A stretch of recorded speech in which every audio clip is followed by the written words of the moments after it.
Comment reconnaître l'alpha-manocidose? L'alpha-manocidose est une maladie congénitale rare du métabolisme. Elle est présente dans tous les groupes ethniques. La prévalence de l'alpha-manocidose n'est pas exactement connue. On a calculé une prévalence de 1 cas sur 1 million de naissances vivantes. Les enfants peuvent ne pas présenter de symptômes ou de signes à la naissance, mais ils connaissent une aggravation progressive au fil du temps.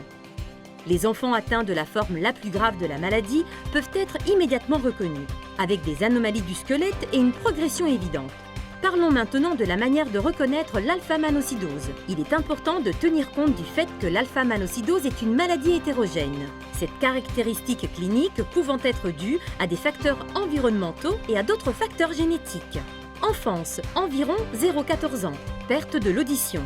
Il semble inévitable de souffrir d'une déficience auditive légère ou grave qui s'aggrave en cas d'otite ou d'accumulation de liquide inflammatoire dans l'oreille moyenne.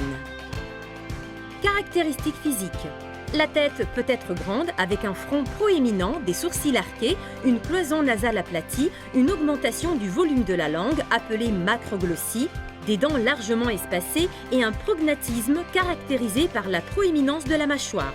Le cou est habituellement court.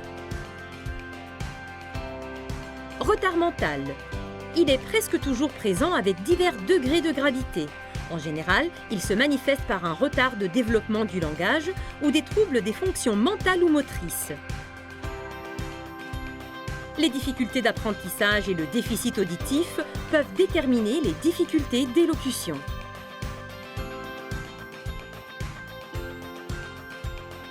Déficit immunitaire.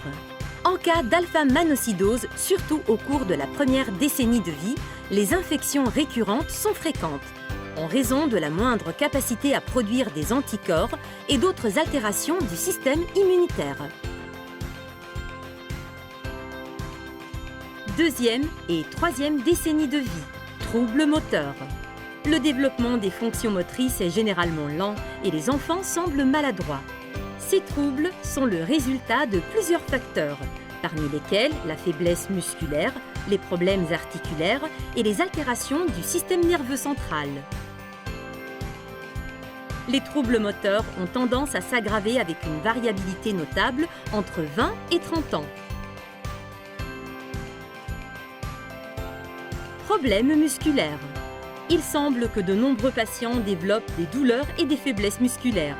Ceci est causé par l'accumulation de sucre complexe dans le muscle. Et les pronostics à long terme pour la plupart des patients atteints d'alpha-manocidose non traitée sont mauvais en raison de problèmes neuromusculaires progressifs entraînant une dépendance accrue dans la mobilité et les activités de la vie quotidienne. Cela peut contribuer à la nécessité d'un fauteuil roulant. Âge adulte, autour de 40 ans et plus. Altération du squelette.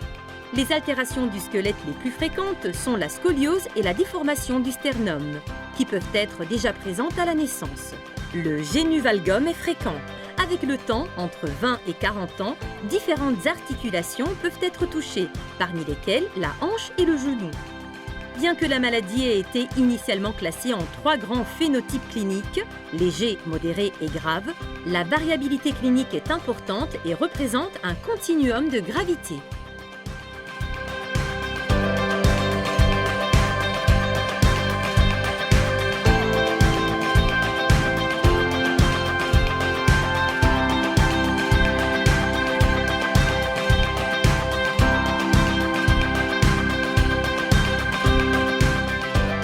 Pour en savoir plus sur l'alpha-manocidose, rendez-vous sur www.alphamanocidosis.com.